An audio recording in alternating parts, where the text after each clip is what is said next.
Question number 12 on the reading portion of College Board's Test 4.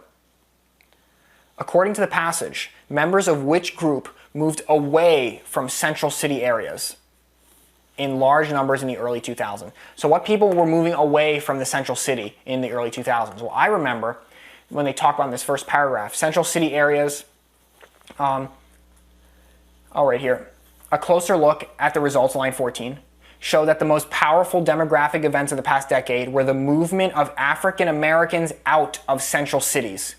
So this is the most important thing of the past decade referencing the 2000s, that African Americans moved out of central cities.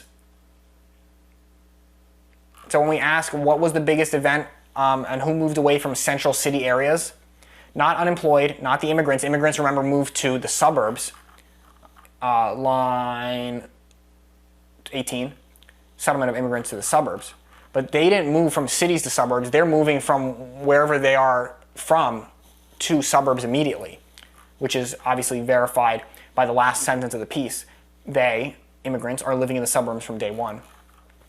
Young professionals are not moving away from central cities. If anything, they're moving into cities, even though the recession caused a little bit of a problem and a hiccup with that trend. But who moved out of central cities in the last decade? African Americans.